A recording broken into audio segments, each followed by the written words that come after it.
package, I'm scrolling up. There's this thing here called The Truth, the Birth of Filipino-Americanism. Now, there's a lot of information that's very, very limited as far as what happened back in 1971. What were some of the conditions?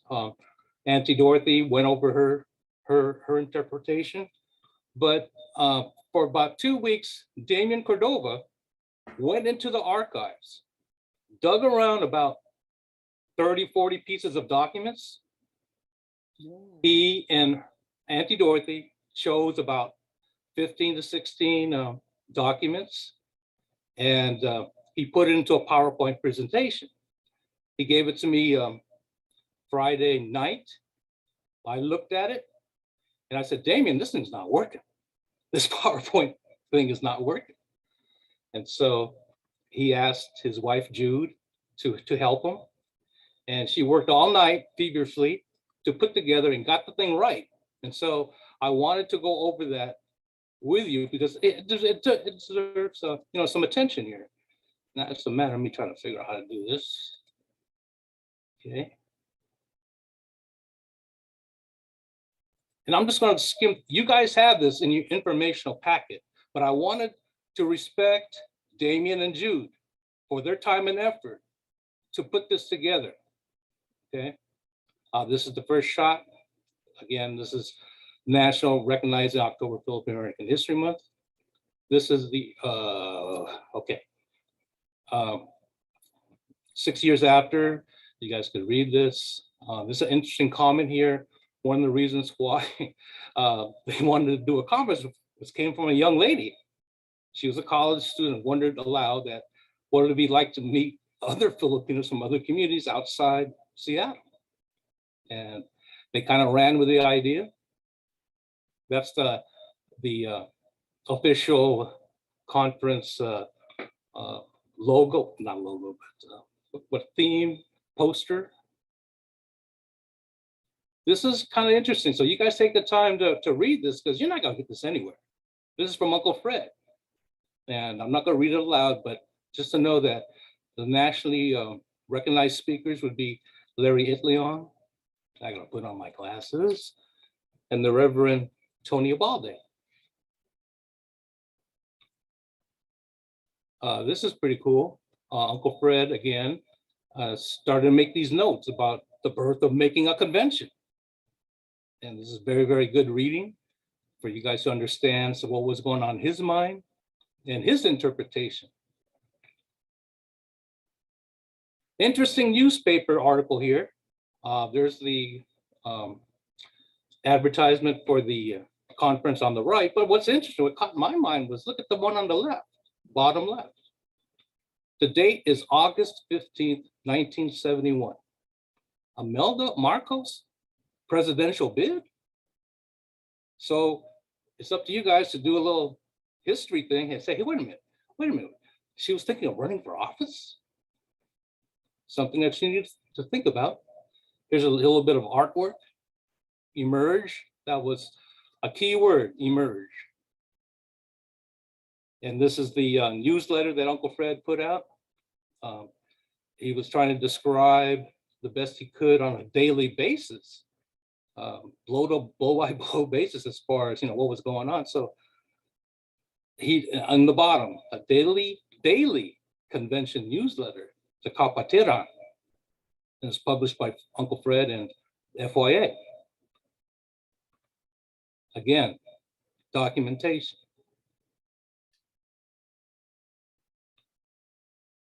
The Kapatiran.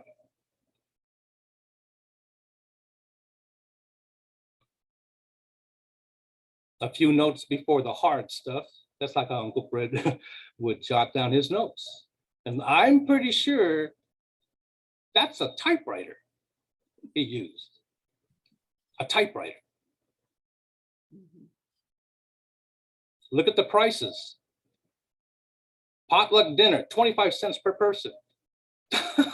They're figuring out this budget. So kind of interesting for you future conference people. Look at the budget they had to work with. What is this? The contingency fund. I don't know what that was, but that's on contingency. And these are some of the posters from the ensuing, following conventions. This is the one in Stockton, 72. This is their program, I believe. Look at the speakers. Workshops. San Jose, this was an invitation only in San Jose. Then here's 1974, the Far West Convention, UCLA, where the Far West Convention started to change and become a little bit more political. And this will be interesting. Hopefully in the future, we will continue the series in covering the Far West Conventions. This was their logo. Another article, 25 cents, wow. Some of the names that were involved in the 74 conference. 75 was at Berkeley. Again, the write-ups here.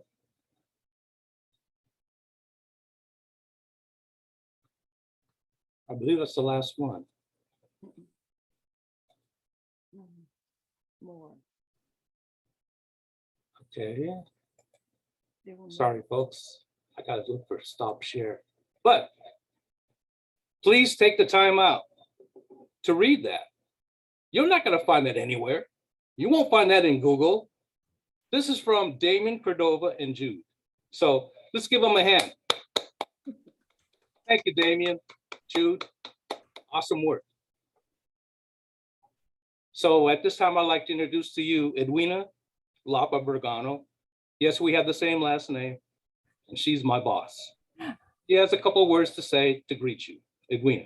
Hello, all. I just wanted to let people know that this is a Hampton Roads chapter project for FANHS Now, and we felt that it was important for us to have a venue so we can communicate with everyone else, all chapters, and also people that are interested in our mission. And so this is a Hampton Roads project. I'm speaking on behalf of our president, who was not able to be here today, Ray Obispo, but I am the FANHS trustee and happily proudly representing the Virginia Hampton Roads chapter. So welcome everyone to this project, and we look forward to establishing more programs. We work closely with our executive director, Auntie Dorothy Cordova. So welcome to this program. Great. Thank you, Edwina. And before I even start, I'd like to acknowledge two of my techs, the Hampton Roads techs. They're the ones that are making this thing look good.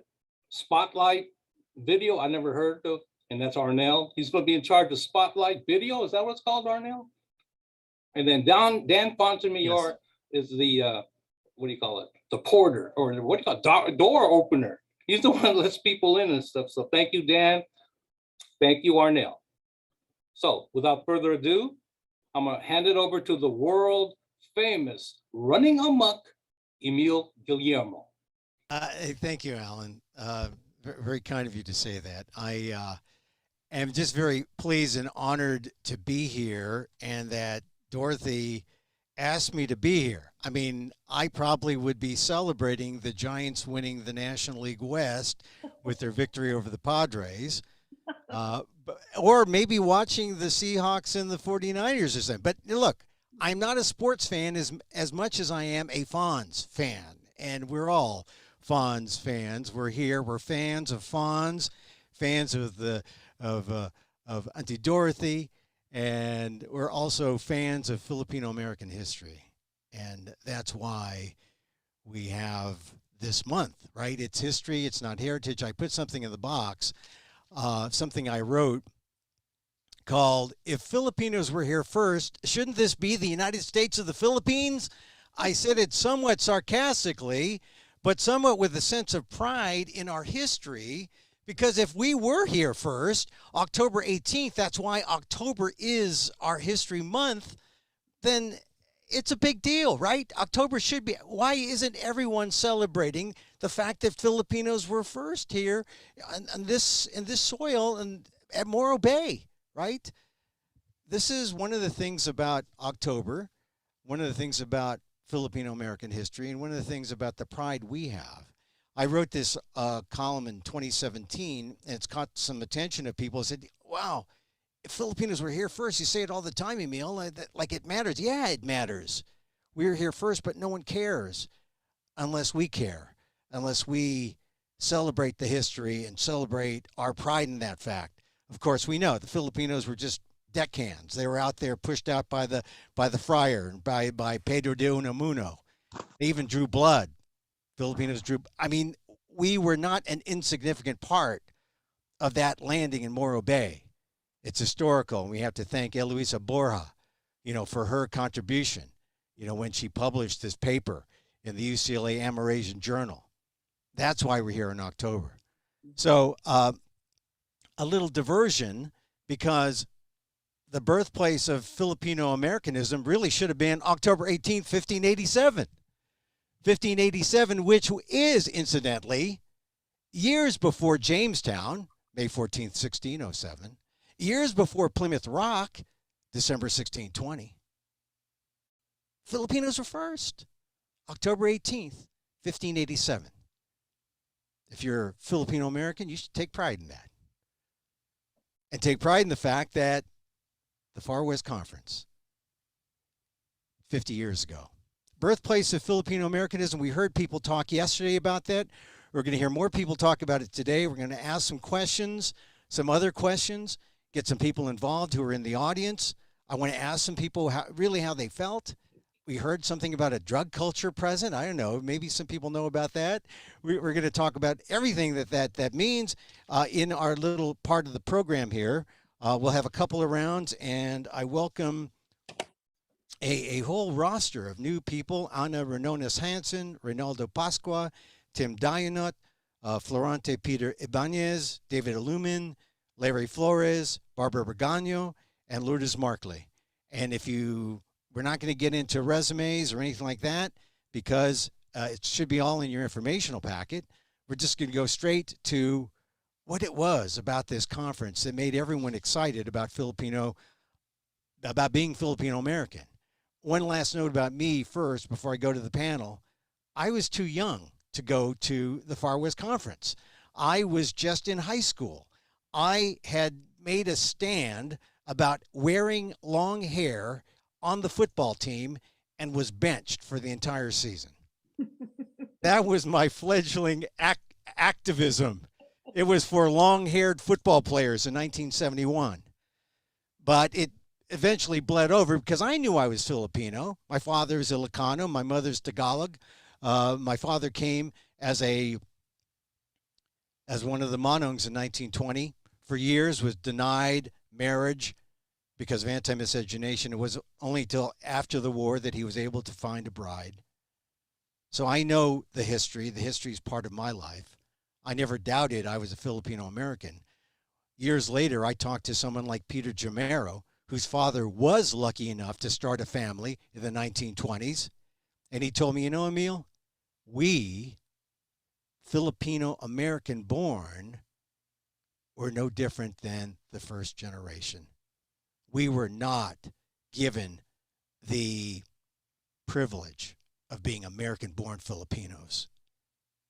And that struck me because Peter is so much older than me, and I essentially escaped all that because my father was prevented from marrying and having a family all these years by discrimination, which is why I look younger than my gong here, because of that discrimination. But Peter put it into context. All us American-born Filipinos didn't have a sense of who we were, really, until that conference, the Far West Conference. That's significant. That's the significance of that Far West Conference. And that's why we remember, honor, celebrate it today. Let me begin with calling up first panelist, Ana Rinonas Hansen. Anna, are you here? No, Anna? I don't see Anna. Okay. I'm here. Oh, hi, Anna. Hi. So you're the first panelist, and what we're going to do is we're going to just start, I'll give you 2 minutes to give me a sense, and then a last minute or so for me to ask you questions about what you said. So what do you remember about this momentous conference in 1971, and what did it do to your Filipino-ness? I remember I mostly started with a bunch of feelings in terms of trying to remember. And the feelings had to do with this similarities between this rural area and urban area, and then totally blown away by Filipinos and being surrounded by a very large group. And I had brought two or three teenagers there, and the outcome of that first day, second day, was a lot of discussion that had to do with who are we, and we had so much challenging discussions around how to put words to it, and also a lot of feeling of sadness around not knowing, and so there was a lot of that happening between me and the group, the small group. And there was such a turning point at the end, at the dance, when I remember, for me, I felt Filipino. I am Filipino. And that was it. It was like, period. And that really stayed with me because I'm mixed. I'm also First Nations. And so let me just start with those. There are many, many long stories here, but it's more of like a shaking of me to think more, go a little more deeper about myself. So there was a kind of spontaneous combustion that took place in the soul. It said, Filipino, here I am, right? It was like it just happened. Yes, yes. And I always knew that I was, but this was like at a very deeper level. And I went home, I spoke to my father, who is a Manong generation. And also I asked him so many questions, and he was quite concerned that it's interesting. He was concerned I was asking him questions because I was also active in the community. And one of the things that came out of the discussions was he was afraid for me that my life might be at danger if I make too many questions or make too many waves. And I didn't understand that.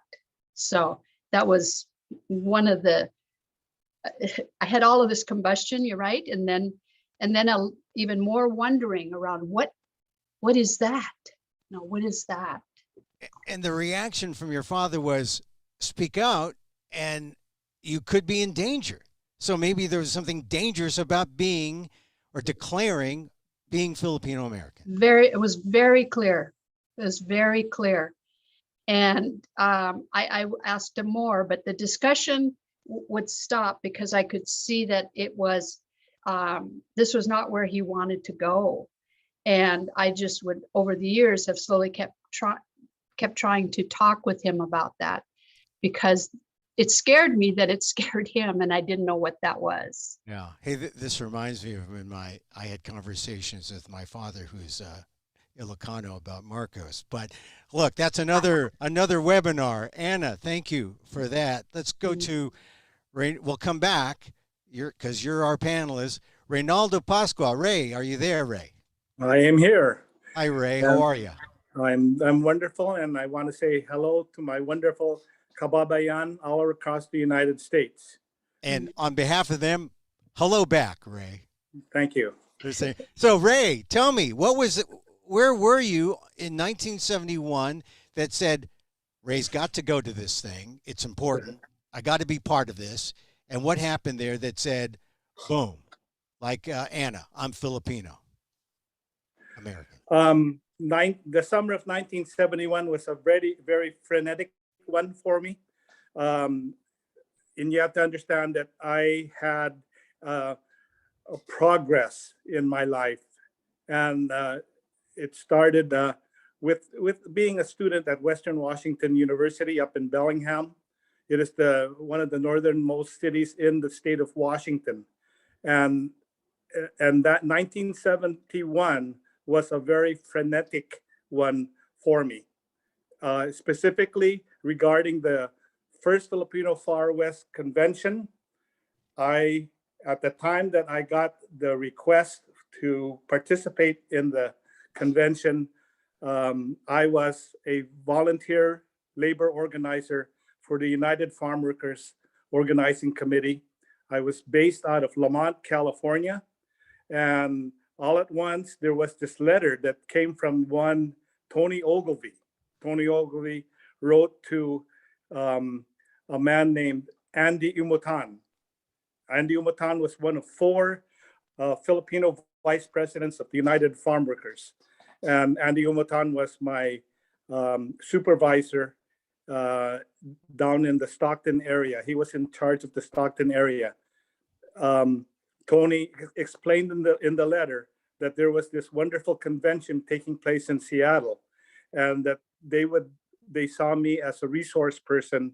And so I hitchhiked with somebody from Lamont, California to Seattle to attend that Far West Convention in 1971. I want to just say that I am Filipino of Ilocano and Pangasinan parents. My father died when I was 11. My mother raised essentially 3 children in her home. She never remarried after my father died in 1961. That was an era of search for me. And if people can go back, the most famous Filipino in the United States was probably a man named Roman Gabriel. Right. The Roman Gabriel, who was the quarterback of the Los Angeles Rams. In 1970, I helped create the Asian Student Union at Western Washington University. And one of the first people who we tried to come to speak there was Roman Gabriel. Did he come? Did he show up? Sports are the same thing today. It costs too much. So his cost for the speaking fee, and unfortunately the airplane fare was too prohibitive for him to come up. Well, but that was okay by me, because yes, go ahead. Yeah, well, no, I get it about Roman. I was going to mention Roman Gabriel for the sports fans because he was it. He was the guy. But you know, Ray, you were the guy because I met you at the Delano 50th anniversary, and you told me a great story about Larry Itliong.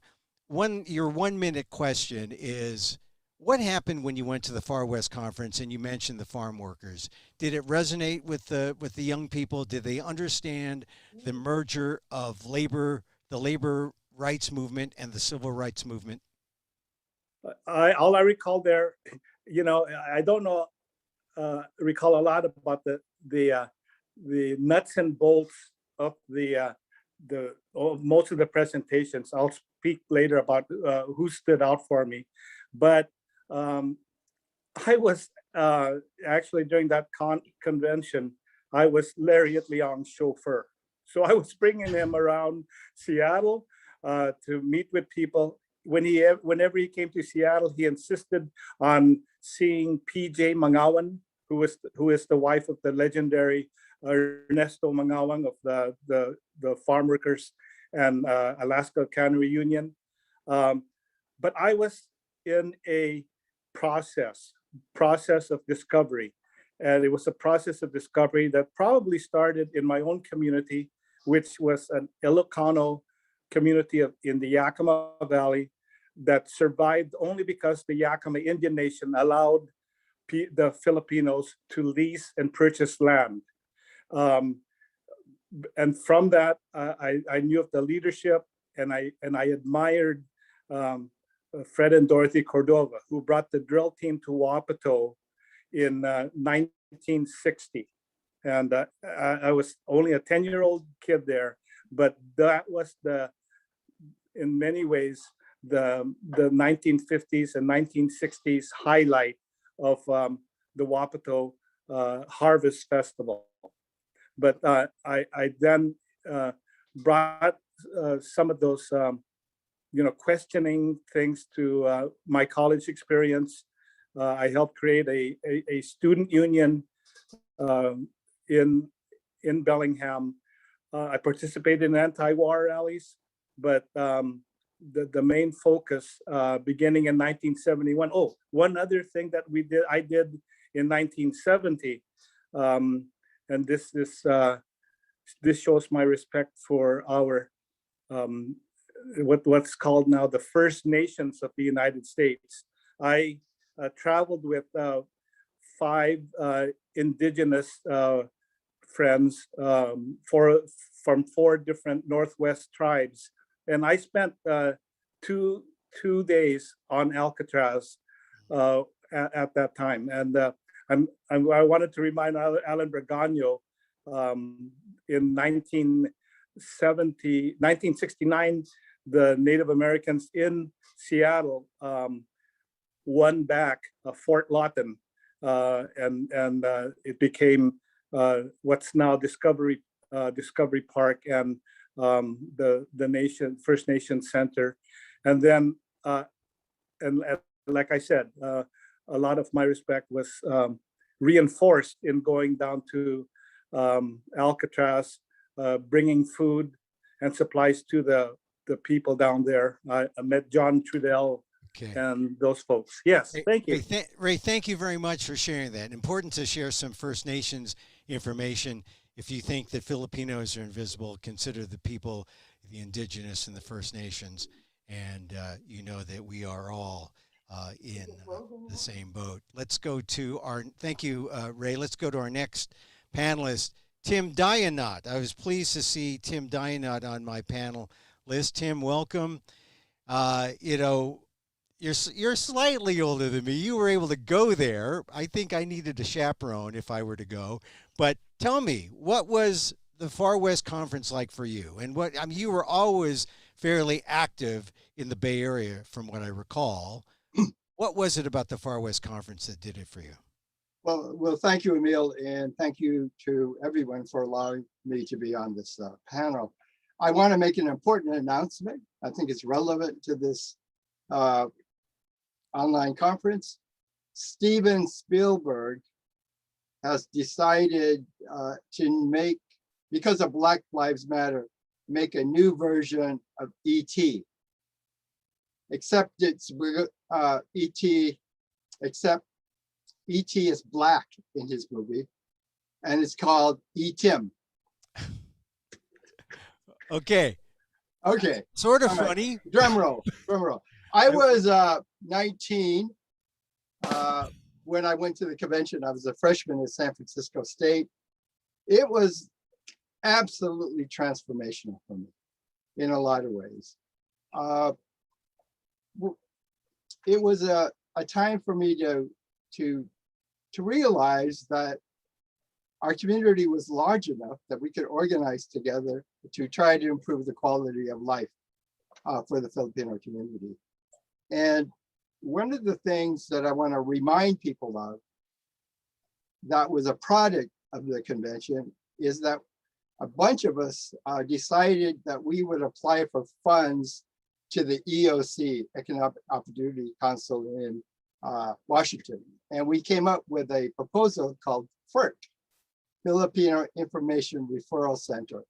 And the purpose of it was to get federal funding so that we could have a center where all Filipinos could get referrals for social services, historical information, and a variety. And Peter Bacho was an important part of the committee that we wrote that proposal. The other thing I was really excited about was the fact that there was an effort to create a culture within Filipinos who were going there. And I remember that there was a slogan, and I don't know if people remember that, and a hand signal. And the hand signal was this. Again, it was like the hang loose symbol? Yeah, it was based on the Filipino small carabao called a tamura. And this concept was introduced to us there, and everybody was going makiwaka with this hand signal. And it was an effort to build a kind of a sense of collective family. And that was really powerful. The others, I was able to meet people throughout California who I had never met. And as a result of that, we started doing organizing throughout the state in the Bay Area based on the connections that we had as a result of the convention. I like to say that I actually went to every convention, every subsequent convention I went to, and they were not all great. Some of them showed a political dimension. And one of the things that was interesting at the Far West Convention in Seattle was that there was no sense of right, left, or middle politically. People didn't talk about those concepts. It was like everybody was together. And one of the big issues was, of course, identity, being proud of being Filipino. The other was empowerment. And we talked about, actually not empowerment, we talked about unity as something that we wanted. And I think over the years, we discovered that although unity is a admirable goal, as a practical goal, it was not possible. And in fact, unity was not necessary for social change. All you needed was enough people organized together to get some what I call measurable change. So I think we were chasing our tail for a while, trying to achieve unity, like having a national organization. And I think that was something that we learned that was not necessary. So Tim, but empowerment was important, but not unity. But Tim, do you think that created a kind of conflict or friction when because people were coming at, say, issues from a different perspective and Oh yeah. Well, in the white community, in the Black community, in the Hispanic community, there's a right, left, and middle. Every ethnic group has a right, left, and middle. And we, I think, had to realize that existed in the Filipino community as well. Yeah, but it wasn't so much a right, left, and middle, but sometimes it emerged that there was a U.S. and a Philippines. Okay. Well, this was not the issue of martial law at the time.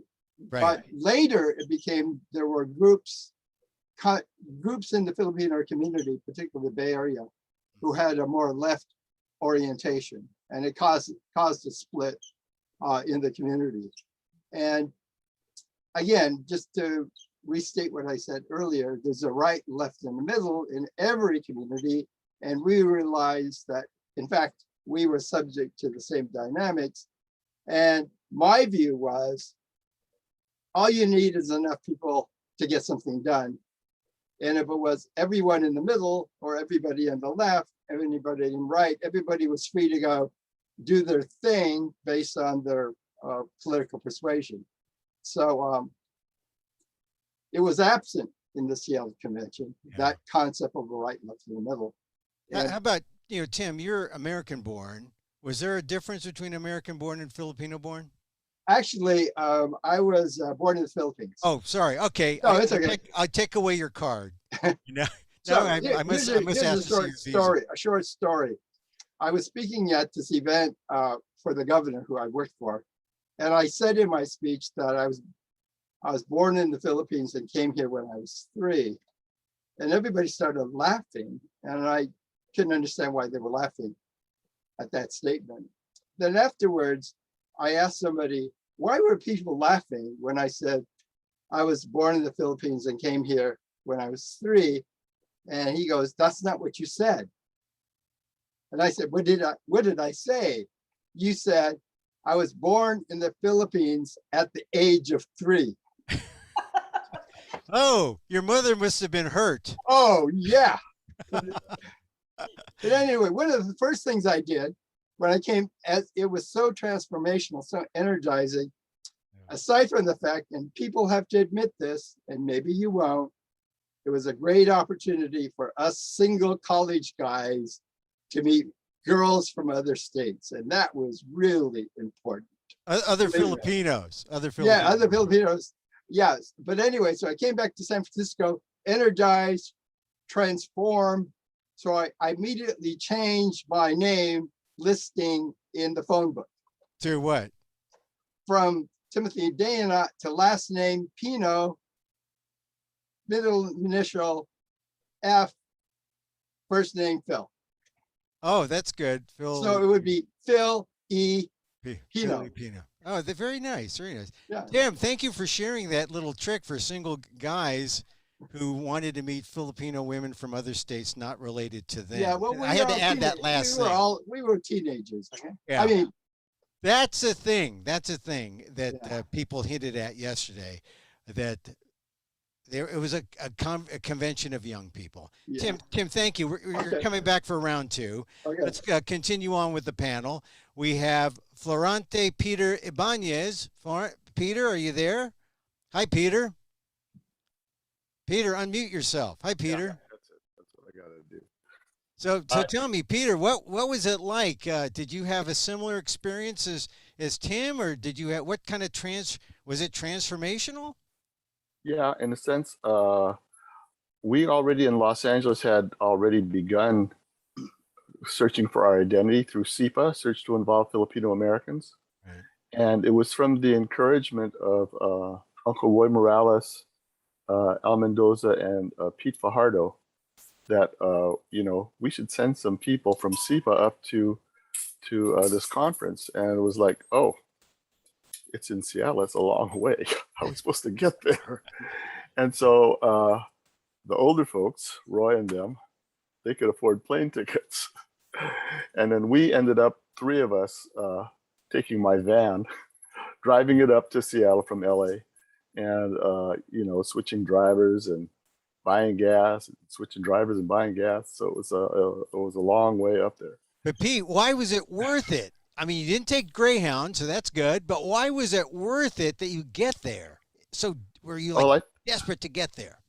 Well, I think there was a curiosity, but at the same time was also, like Tim said, we were young teenagers, so yeah, we could do this. We can go up there and just check it out, and see what's happening. And then, fortunately for me, I was 19 at the time too, and in the van with me was Allan Waltz and my girlfriend at the time, June Cogville. And so we drove up, and then we were so poor, right? Poor students. We had to take a collection to get gas money from, pass the hat kind of thing at our Cipa meeting. And when we got there, we didn't have no money to stay in the dorms. That was how cheap we were. So we asked the Cordovas if we could set up the tent in their yard. And so that's what happened. We were camping on their yard at the Cordova house, and that was our housing for the conference. Well, at least they cooked for you, right? I'm sure we ate at their house too. But that was the beginning. And then Tony asked, if I wanted to represent LA on a press conference just before the conference, and I said, "Oh, okay, sure." And because they wanted a representative from the South, and so I was on a press conference with Lariat Leong, who I just met, and a couple other folks, and it was kind of mind blowing. Here I am. Here's these famous people, and I'm just a kid here. And what am I going to talk about? So I just said, basically we're doing the same things in LA as other folks are doing. We're trying to organize and learn about our history and everything else. And this is what we were trying to do with what we called Cipa Camps, which were held in the summer at this campground that was run by the LA County. Looked like it used to be a probation camp, but I think they converted it into like a retreat camp. And so that's where we stayed. And we were there for a weekend. And this is where we learned about, a very small beginning of Filipino American history. Yeah, Pete, before you go on, since we're limited in time, sure, go I ahead. just want to get to the transformational moment. Was it meeting Lariat Leong? Was it like feeling his seven fingers? Was it, I don't know, what was it about that moment at the Far West Conference that said, wow, I'm going to take this and this is going to I'm going to ride this for the next 10, 15 years. Yeah. That's how motivated I am. Yeah. Like Tim, I went to almost all the conferences. The one I missed was the second one that was in Stockton, but I went to all the rest. And I considered myself at the time, teenager. I already had a girlfriend, so I wasn't looking for a new girlfriend. And so it was great to be able to network with people and meet new people from other places, that we never heard of, and didn't know that Filipinos were that many of us, and especially young Filipinos that wanted to get involved and find out more about themselves and to do things in the community to support the community. But you definitely left with a sense of pride and purpose. Oh yeah, absolutely. Okay. I think two more highlights. Yeah. The FYA drill team just, was rocking, and it was so impressive to me. And it just felt a lot of pride, that oh, these are our people, and they rock, and they can do all those rhythms and steps and be cool, and it's like, wow, never seen this before. And then the other thing was I guess it was the night of the dance or whatever. Tim was with me. They asked some people to jam, and so we went up, and I got on a B3 Hammond organ, and I don't know who it was, and then I don't forget, I don't know. I was playing drums. Yeah, he was playing drums, and I don't know who was playing guitar, some other guy, and we just played a couple of tunes. Says, oh, this is pretty cool. Bayan Cove? No. Just some blues jazz riffs, okay. and Yeah, 12-bar blues. Yeah. Pete on easy keyboards. Stuff. Right. Hey, Pete, thank you very much for sharing. You're coming back on round 2. Sure. But thank you for sharing this round. All right. Let's go to David Ilumin. David, are you here? I hope. No, David. Yes, no. All right, we'll figure out. We'll find David. We'll put out a search party. Let's go to Larry Flores. Larry, are you here? Larry, probably celebrating the Giants' victory. No, Larry, you there? I'm here. Oh, hi, Larry. How are you? Good. Good to see you. Welcome. Your 2-minute question or section here revolves around your transformation. Your transformation about what happened. Well, mine's pretty simple after listening to everybody, because I was one of the staffers for the conference, and a lot of people probably didn't know that the convention had a large staff, a volunteer staff, headed up by Dorothy Cordova. And I was one of the first paid staff members of FYA, probably I think around 1970. And FYA had finally received funding. It was an all volunteer family working class organization that had drill team, teen clubs, basketball, baseball.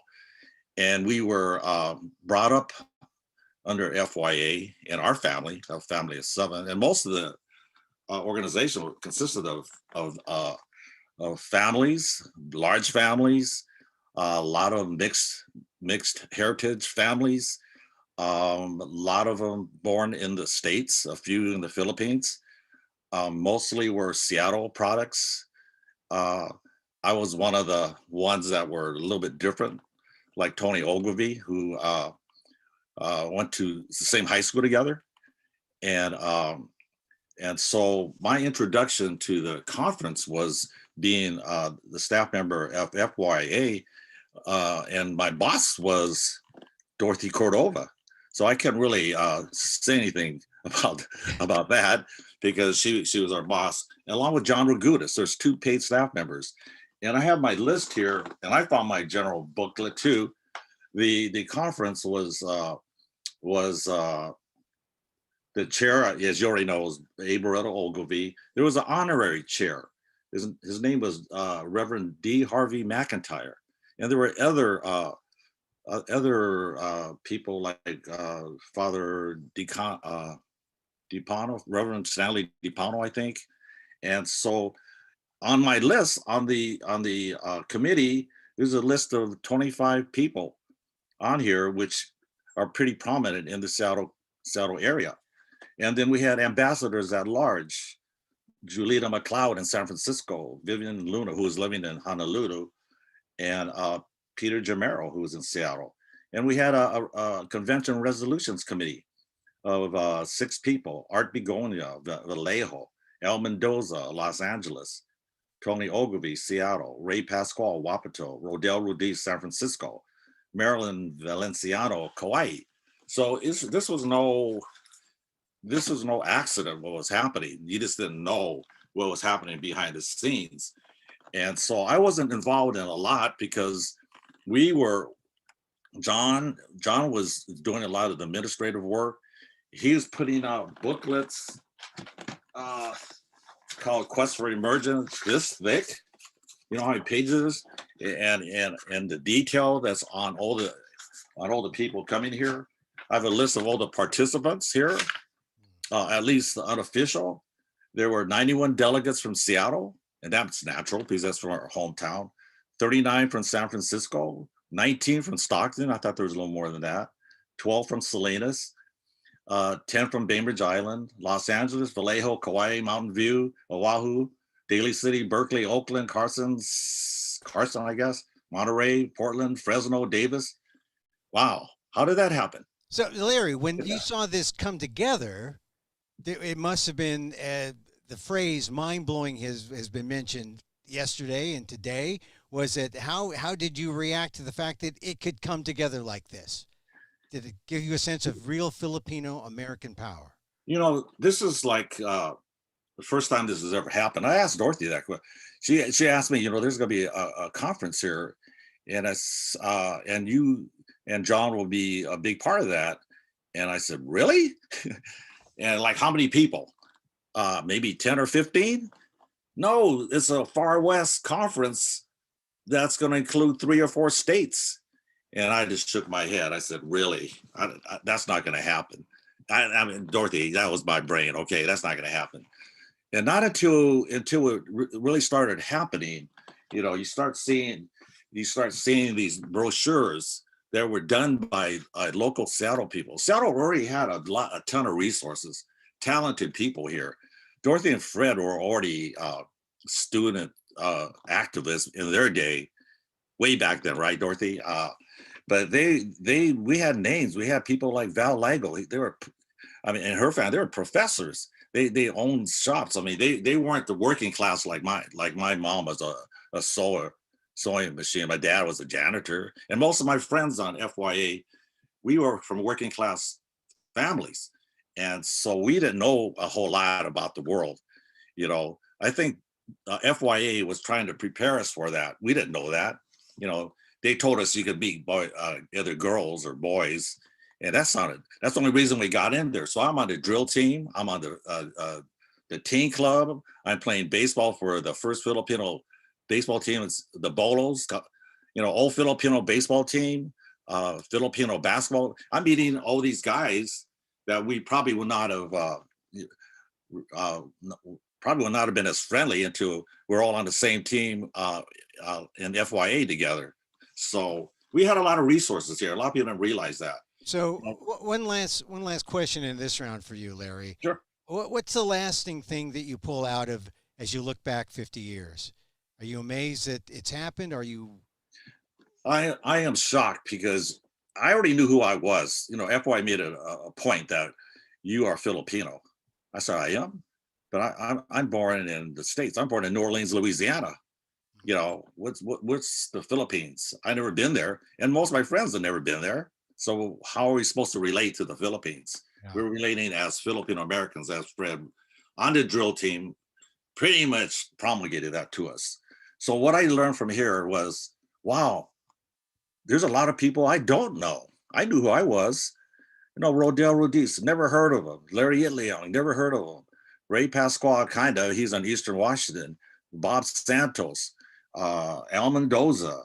I mean, if you look at the program, there's a who's who of prominent Filipino Americans that you would never heard about unless they were all brought together and came out of this conference like a family.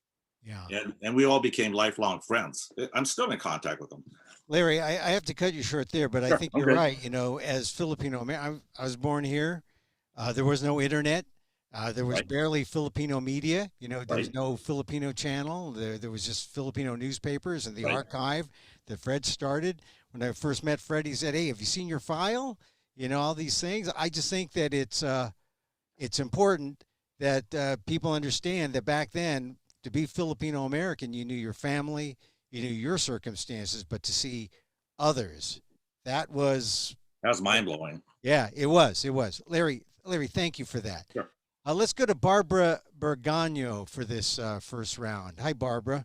Tell me about the transformational experience in your 2-minute segment here. What did you find at the Far West Conference? Well, I think the most memorable moment, everyone has talked about that, was at the Makibaka dance. And I was pretty blown away, first of all, at the conference, because I had never seen so many Filipinos, young Filipinos, in fact, in one whole room. And to see them all together chanting, there was so much camaraderie, there was happiness, sadness.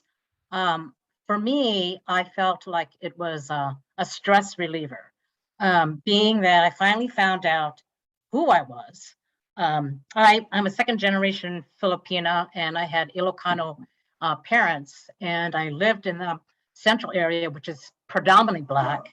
And to come to work in a place where there's predominantly white people, it was very confusing for me to figure out, like, how do I relate? And how do I keep myself who I am? And I guess from that whole conference, I said, well, I can be all of this. I can be the best of both worlds, American, I can be Filipino heritage too at the same time.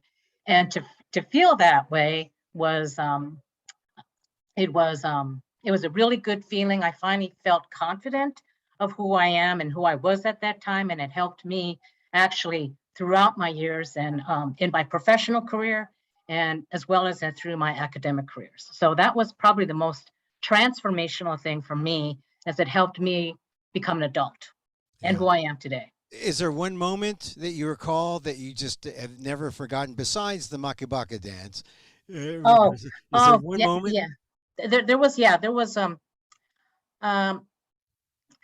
so many moments, but I think the most important moment for me is the action taken after the conference. See, I happened to start my career in a federal office, working for the Office of Economic Opportunity, and we're the executive office of the president. And I took what I learned from the conference and was I had to report to the regional director, who was Tom Mercer at that time, and his deputy was James Young. And since they funded me to go to this conference, they wanted to report back. And so I told them about my experience being with Filipino Americans. And it so happened to be towards the end of the fiscal year. And Jim Young came up to me and he said, Barbara, I've got some money here and I want to give it to you for your people. So set the meeting up.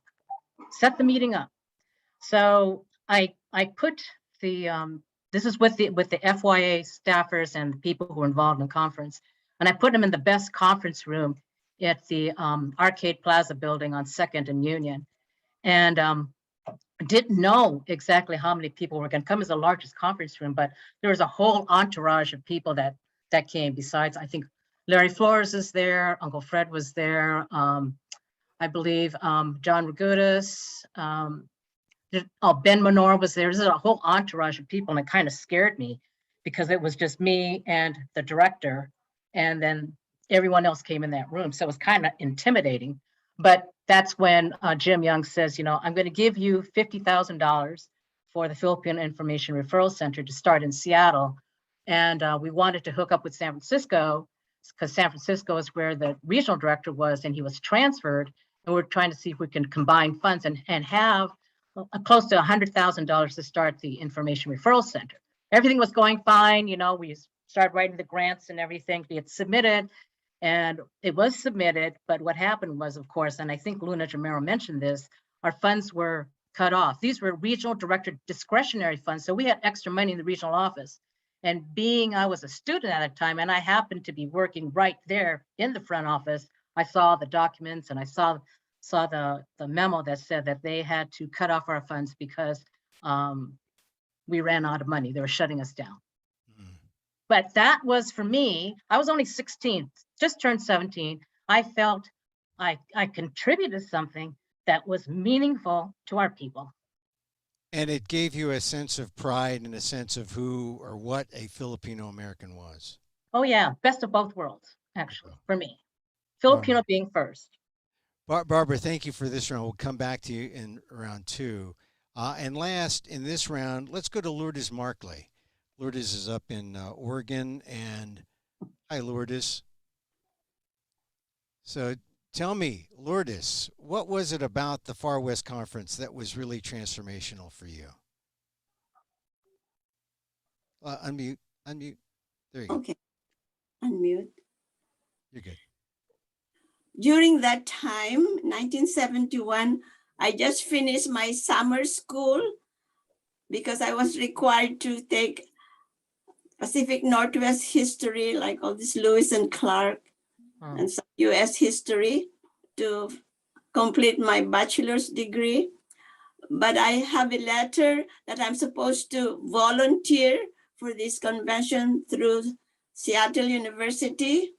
And also my husband then, Charles Markley, told me also that there's a lot of going on at Seattle University. I'll drive you there. I was a driver by that time. I was married 8 months ago. So I went there, and mostly I attended the opening and closing ceremonies at the Big Pig Auditorium. And my impression for the opening, I thought it was a huge group of Filipinos. I don't consider myself Filipino American then. I'm just a Filipino I don't even have the word Pinay. But I'm a little shy but friendly, really. And I said hello to everyone. And since I'm not co-hostess, but I belong to Seattle U, and I live in Bellarmine Hall, the dormitory where the registrants eat or have coffee. I'm familiar with the setup. And so I was happy to see all of them checking their IDs as they come. And my impression, I thought the Los Angeles delegates are a little bit noisy. But still they were friendly. And Manang Dorothy said that I hold the microphone, and I don't remember exactly what I said, but I'm sure being newly graduate education, I was lecturing and saying that I welcome you all, and I hope you follow the rules and regulations, and things like that, like a Lola or auntie, notifying them about their behavior. That's what I just remember. Did they need a lot of that? Did they need a lot of reminding about their behavior? No, it was a brief lecture or reminder. But at the Bellarmine Hall where I lived before, they were really noisy and I don't know, singing or hip hop or something like that. In the San Francisco too, but I mean, it's a happy group. I didn't see any bullying or fighting. Yeah. But what I got in the conference was I really admired the group, the unity of discovering the problems at the present time, and then the solutions on how to deal with it, how to deal with the conflict of American-born and the Filipino newly arrival. I arrived 1963, so I've been there like 7 years. Yeah. And also the Manongs, and just a few, I think just a handful of older people. I'm 81 now, but a lot of young college students there, and they were they were excited. I was excited too, being there, and I was happy because I'm married to Charlie, a European puti guy that usually we attend a lot of white people's function. That I see my group there, and it was just fascinating, memorable experience. So And Lourdes, what made you feel turn the corner and say, I'm Filipino American? You were born in the Philippines. What made you feel like you were at that Far West conference? Well, because there's that what is a Filipino group discussion, was Filipino American, and then being here in United States for 7 years, and I was American citizen by then after 7 years, and also married to an American born. Then I left the conference with a new view myself, like I'm Filipino American too, and that I should be able to do anything that I can work on. And by the way, I was a school teacher at Seattle. That time I had an offer for a job. One interesting story was I was interviewed at the Seattle Public School, and they said that they don't need a teacher now. They need a teacher next year. It was a science teacher job. And I said, I did go punch my head like that. I wasn't assertive. I said, well, I don't need a job next year. I need a job now, nicely, politely. And then the second question was, this calls for a man, it's a science teaching job. And I said, well, and I stood up straight. If men can do it, why can't I? Guess what? I got the job. And that's sort of related to the Far West Conference, the pride and sense of vigor and activism. That's right. That's true. All right, Lourdes, thank you for your round one participation. And we're going to start round two. This is the round two question. I'm going to start with the beginning with Anna Rinonas Hansen.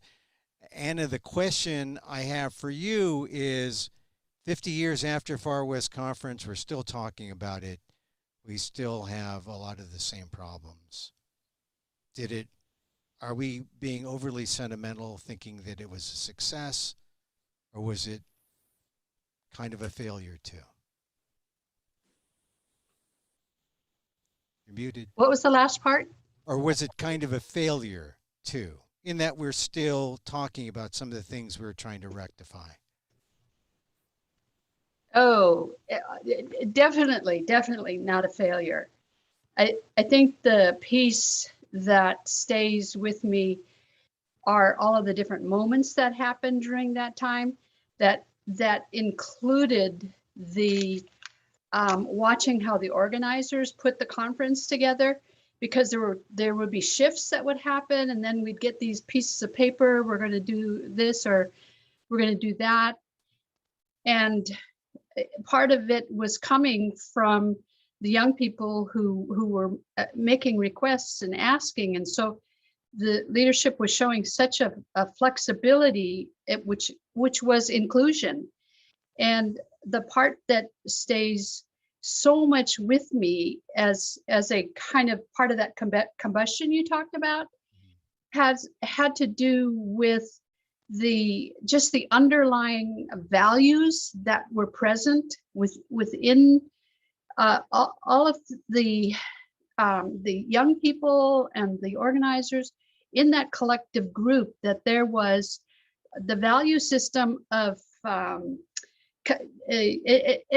that we were connected, that we were a part of something that was very deep and important, and that it could never be a failure, because in the 50 years I've come to understand all of the different systems that are in place to keep voices down, quiet, to be invisible, to disconnect rather connect, value systems that are both in my father's and my mother's side, and that I saw within that conference, that those are part of what's needed in the healing of this country. Are those beautiful understandings of ways of life and knowing things that build community and hold family up.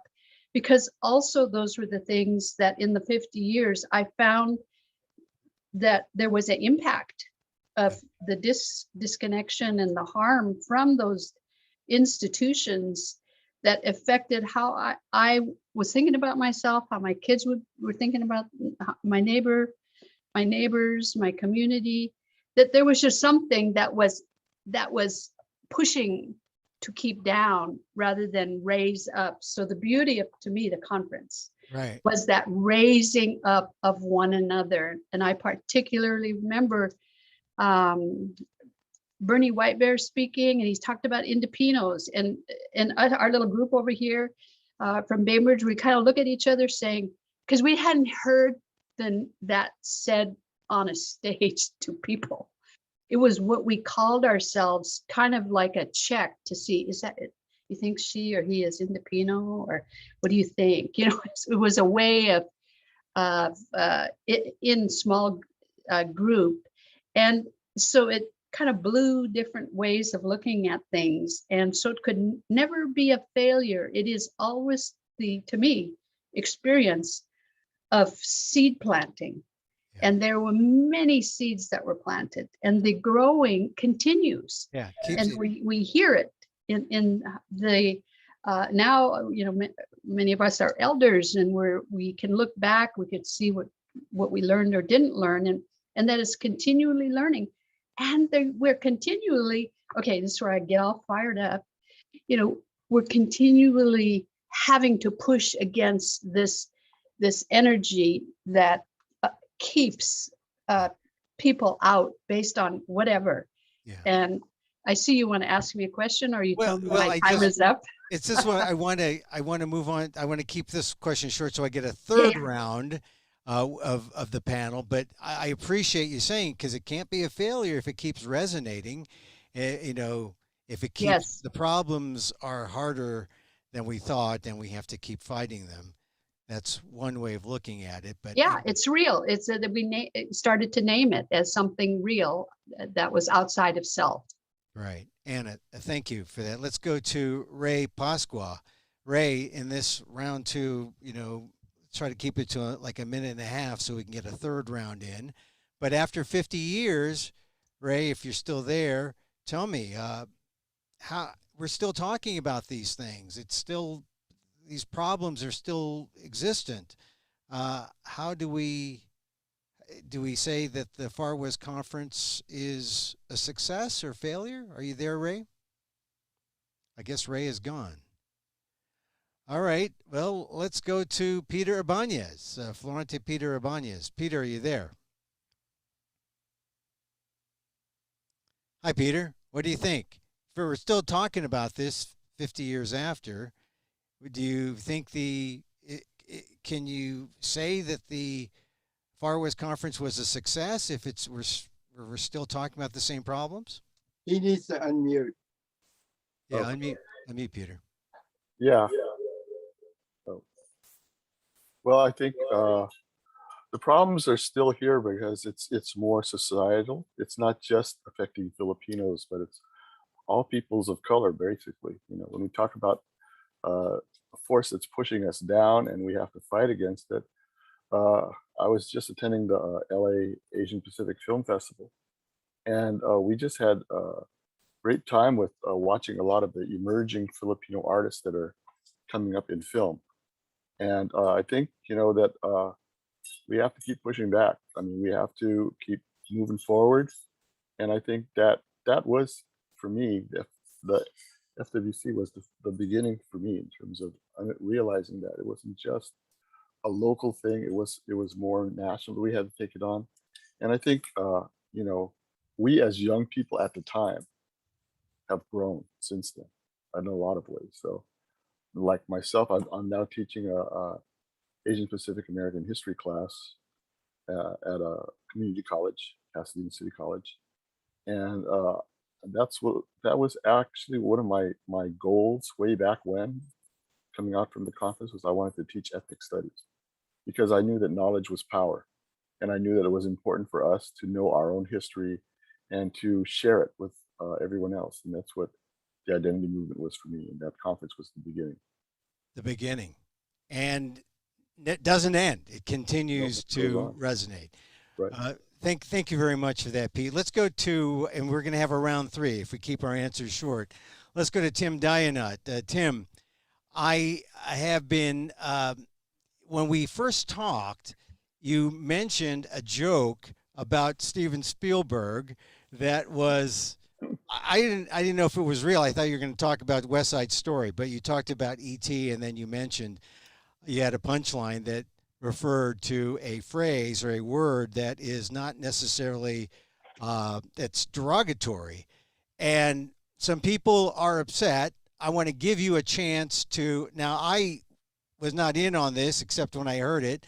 I just want to go on. I'm not into censorship, but I just want you to either explain, retract, or say, if you want to apologize for mentioning it. Look, we're called, BIPOCs, Black, Indigenous, and People of Color, Filipinos. We're all in this, and some people are ultra sensitive to that word. That was the punchline of the joke. Okay. Do you want to address that for a second or so?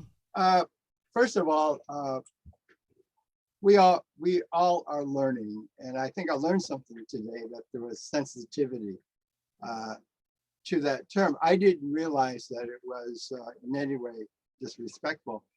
When I was living in Seattle, Filipinos described themselves as flips. You are a flip. But then over time, people felt that that was inappropriate, and it was better to call us Filipino-American. So the sense of the use of the word evolved. The term that I use, I guess because I don't speak the language and wasn't raised in the Philippines, although I came here, so didn't realize that that was a problematic word. So for those who felt offended by that, I'm very sorry. And I've learned a good lesson today. Well, I think Tim, that's part of moving forward. One of the things I want to talk about the conference though, is that think about things that you have vivid memory of throughout your life. The day you got accepted to college, the day you got married, some really great news or some really bad news. And it's always connected with something that's very emotional. And one of the words I think that describes my experience in Seattle was a very emotional experience for me. And I asked myself why, and I think what I felt, particularly at this Makabaka dance that everybody keeps talking about, was a sense of deep love for our community and ourselves, and that we were a beautiful and wonderful people, and we were going to organize to improve the quality of life for all of us. And quality of life is not just services, but how you feel about yourself, and whether you're proud to be Filipino, whether you hold your head up high and you are saying to the world, we are here, we are going to be organized, and we're going to do our best to change things. So transformational because of, as corny as it may sound, because the love that was there and the love I felt, and I continue to feel today, for our community and our struggle. Tim, nothing corny about love. In fact, when you said that, the joke, and I bring it up only because I've always talked about in my columns the conflict Filipinos have by being racist ourselves and not admitting to it. You see it. I heard that. I heard terms, worse terms, Filipinos to other Filipinos. Sometimes we have to understand that things have to be, that we learn, right? We learn, we go forward. I just think that I know there are things that I regret saying in my time as a public speaker, as a broadcaster, as a columnist. But you know, we're all in this learning mode as we move forward, as we move toward this new ideal community that we want for ourselves. And we're also a different community, right? Most of us have been came post 65, post 80. Those of us who were born here in the 50s, or who, you know, whose parents came in the 20s. I mean, we are a mixed intergenerational group. So, Tim, I appreciate your courage to speak out and address this, and also address the love you felt from the Far West Conference. Thanks, Tim. And just want to add something, because I saw somebody popped up on the screen. A very critical moment of transformation and exhilaration was when I heard Rodel Rodis make one of his keynote very famous speeches there.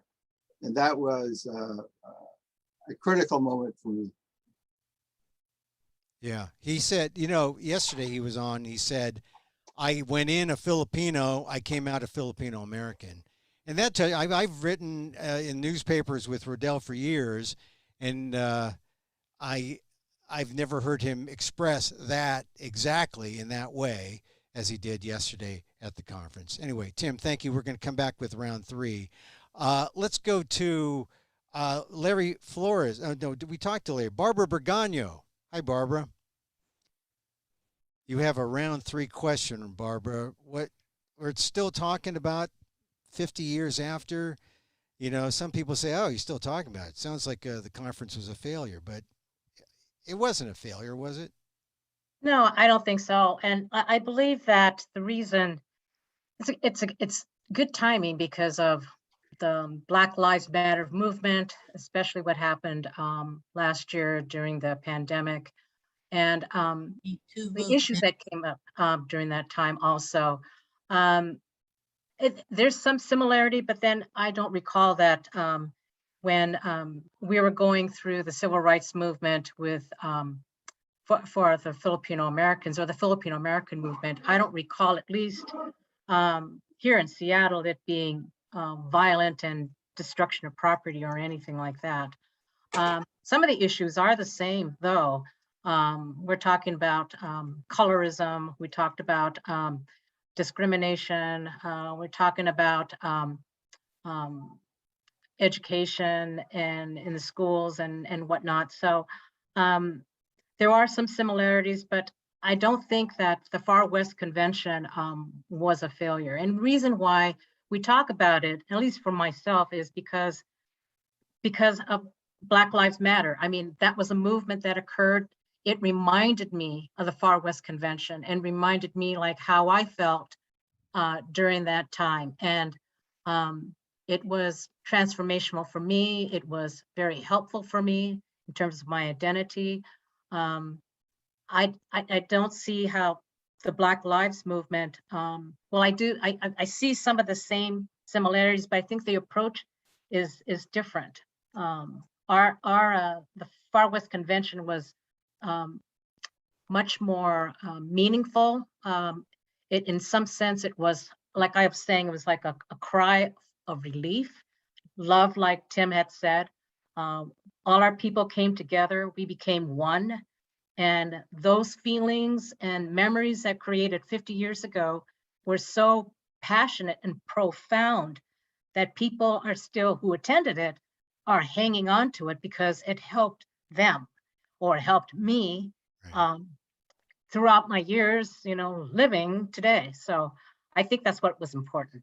Thank you, Barbara, for that. We'll come back for a round 3. Let's go to Larry Flores. Larry had his camera off, and now it's on again. Hi, Larry. So, was it a failure, or after all these years, we're still talking about these problems, or do you think that it was no failure? No, I thought about it. It wasn't. I didn't want to group it as a success or failure. I just believe that it helped me and a lot of my friends go to the second level of reprogramming our attitudes in.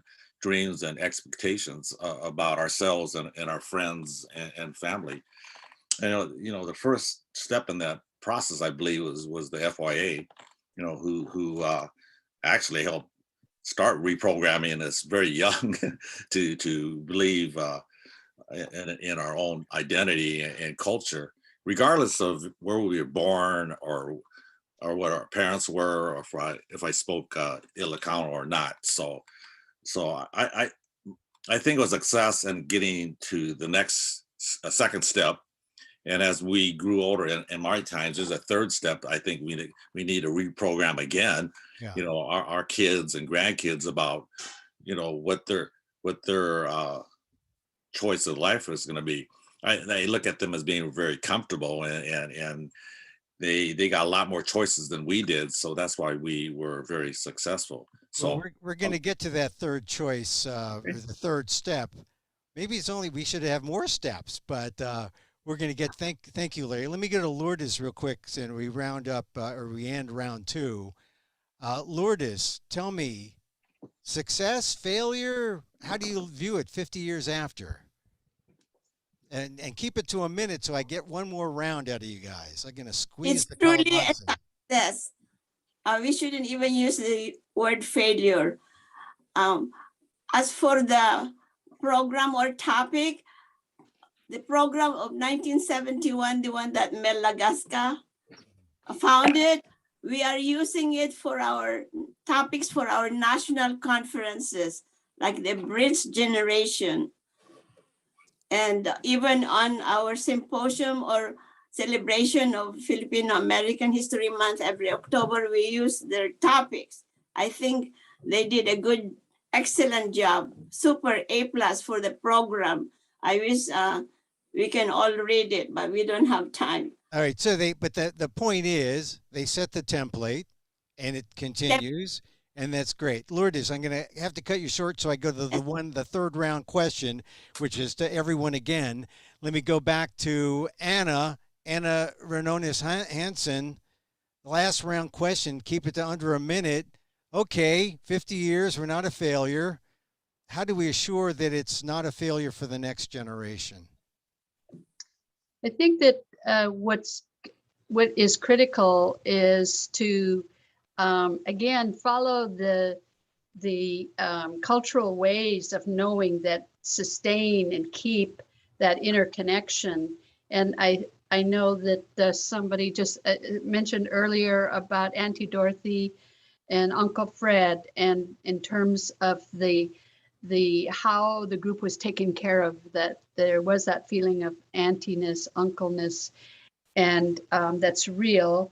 And it's because it's real within our communities and also in the First Nations community, and that it's very much important to keep those lines of communication and those teaching and reteaching so that we can keep literally remembering things, because the oppression and that keeping out that energy also shuts down the remembering of things that are critical to full life and a full heart and a full mind. So that's what I would. So we just I have would to say pass. in 1 minute. We have to pass it on. Yes, we have yes. to remember. It's like oral tradition, passing it on. Anna, thank you. Absolutely, which is part of our culture. Yes, I thank you. I just want to get all the other folks in here too. Ray Pasqua, how are we going to prepare this memory of the Far West Convention for the next generation? I think, Ray, are you still there, or did you? Ray, I think, is still there. No, did he celebrate the Seahawks victory? I hope they didn't win.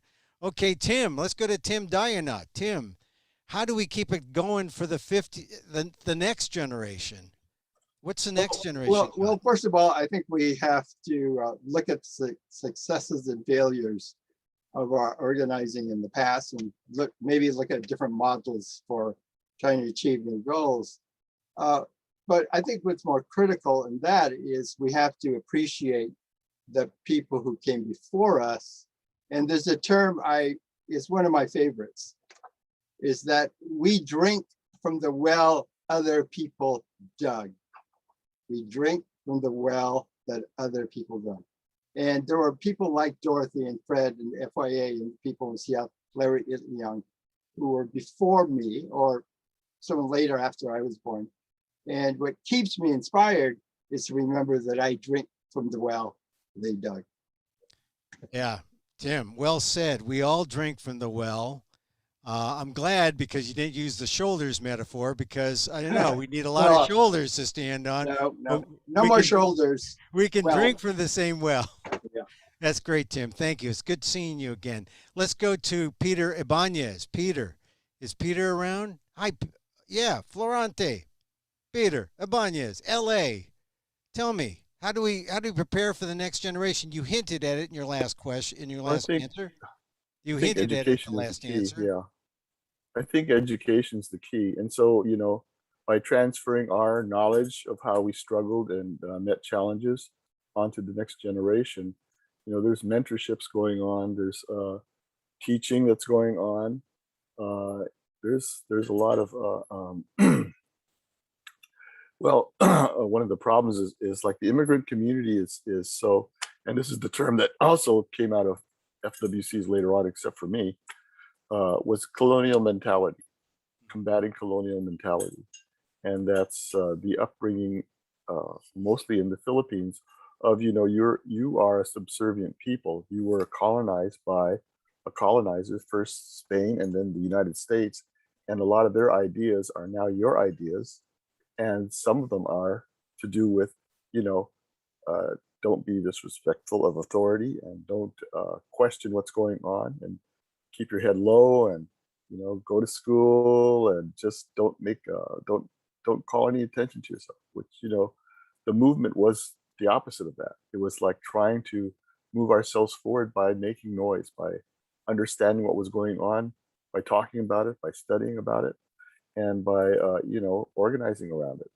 Yeah. And I think that's what the other FWCs was about. It was trying to come off of that spark of the first one and build from that and just keep on going, because, you know, it really was for me a lot a reunion time. Every time we got to come together as FWC, this was the time you could check in, find out what have you been doing and how have we been progressing along, and then sharing ideas on how we could all together struggle harder and come up against the challenges. Peter, thank you for that from LA. Appreciate that. Let's go to Larry Flores and his answer to the question, if Larry's still there, about the next generation. What do we do for them? Or did I ask you this already, Larry? I don't think he's here. Oh, he's here. Hi, Larry. What do you think, Larry? What do we do for the next generation? Well, you know what? I've been sharing some other ideas with other people, and the next step is our community has really changed since 1971. You know, it's no longer the Gran Oriente, the Filipino community of Seattle, and Seattle had a large group of organizations. Fred used to joke about it. You know, get two Filipinos together, you got an organization, and he would remind us, you know, we can't be like that. We got to work together. We got grandkids now, and my twin daughters got their own kids, and they're in college already. And it wasn't like what it was when we were trying to go to Alaska. We had to work in Alaska just to pay for our tuition. Yeah. Okay, so some ideas have come up is what's happening today in our community. We got a lot of rich Filipinos, a lot of middle-class Filipinos now, and we need to start collaborating with them or to start getting money to put back into the community. Yeah, excellent point. I was thinking of when we were talking, and I didn't hear everybody else, but it's a new world, and it's a positive one. And we don't have to. I haven't even heard the term flip anymore. Yeah. We hear Pinoys or they talk about Bruno Mars. So we're I don't know what the next step is going to be, but that's one of the ideas, and we need to think about that again. Well, yeah, you know, I think the next step should be more collaboration, more coalition. I mean, we're still, as large as we are, we're still a minority within Asian Pacific Americans, and Asian Pacific Americans are just what, 20 million, 23 million out of, the whole country. So the answer is in better coalition building, I think. So, Larry, thank you for that. And let me call on, we got Barbara and Lourdes, two more participants. Barbara, the future. Did I ask you the future? Or we're going so quickly now, I'm getting mixed up. But what's the future? What is the future for the next generation? It's going to be, well, I don't know what it's going to be, but I think a good start is what Hampton Roads is going to be doing on October 6th, allowing 25 and under Filipino youngbloods speak their mind. You really don't know like what it's going to be until you ask some of these kids, like what do they think or what's on their mind? What do they think is important? And then we play the role of guiding them and mentoring them. But I think, and I remember too, like even the Far West Convention, not listening to the elders first. Well, anyone who was like over 45 was an elder to me at the time. And then allowing us younger people a chance to speak. I think an opportunity to find out what's going to be happening is to ask some of our youth, what do they want? What do they see? And go from there, because we can be resourceful for them if we may have crossed that path before. So that's what I think that in the interim or the immediate future is to, if we were allowed, I don't know if they're not going to let us listen to it, but if we had information from that particular Zoom presentation, it was, if that was brought up back to us, and then we could hear from them or we could see the recording, that would be a good learning experience. Yeah. Well, something has to be intergenerational. I don't know if it's going to be exclusively young or, it's got to be a mixture, a merger of the community and a merger of, say, immigrant and native born. I think the failure of the last 50 years has been the lost impact of native born Filipino Americans, because they've been lost in who is 1.5, who is 2.0, and what is Filipino American. And so we've all just kind of developed. You look at the census, our income levels for Filipinos is through the roof. So like what Larry was saying, we need to tap into those who are well-to-do and make sure that we have people who are contributing to the betterment of our future community. Barbara, thank you for that. Let's go to Lourdes, our last panelist. Lourdes, what do you think? 50 years, what's going to be the next generation? How do we deal with them? I agree with mentoring. Mentoring is important, helping the college students, the younger one, and also motivating them, attending national conferences and symposium and buying books on Philippine American history. And some of my motivational quotes, knowledge is power, like one said. Knowledge is, education is a road to success. Education is cure to poverty. If you are down, you can be up. The life is like a wheel of fortune. Sometimes you're up and sometimes you're down. And learn about computer tech, because you'll always have a job, and have 3 languages at least. And we need some lawyers and politicians, because you can change the laws. More lawyers, more politicians. And that's all. How about Lourdes? How about get on TikTok? You should get on TikTok too. No TikTok? Okay. But you're right. You got to keep up with the technology. And lawyers, politicians, we had Larry Acera, he was in the crowd. He said, we're not going to have time to go to him, but he said that because of the Far West Conference, when the people came back from Vallejo, he got involved in local politics. And local politics, they say all politics is local. That's where it starts. Lourdes, thank you very much. Okay, so we got everything in. There's still a little time. I just want to say thank you to everyone. I do a talk show, a micro talk show for Asian Americans and for Asian American Filipinos. I call them AAFs. It's on my Facebook page at emilguillermo.media.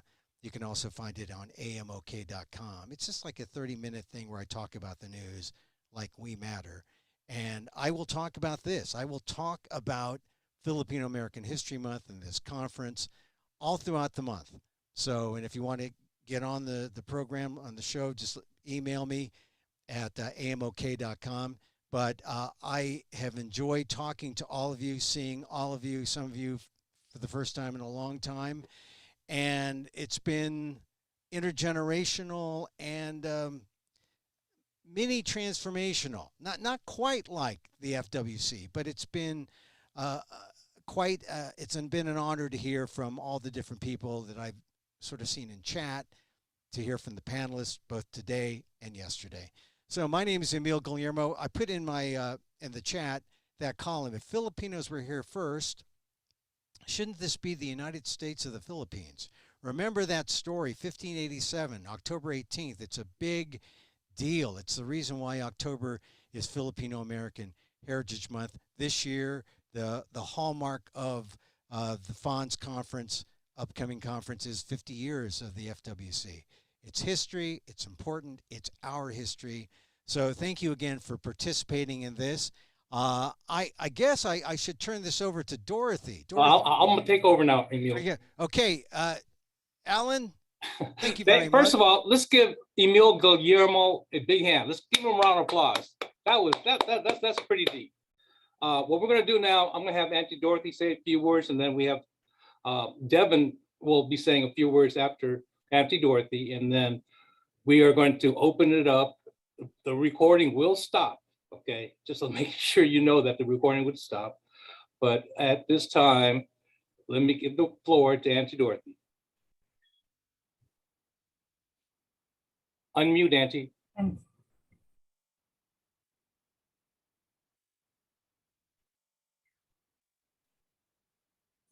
50 years, it's two generations, and yet a lot of the people who attended still remember the Far West as a very, it's a turning point in their life.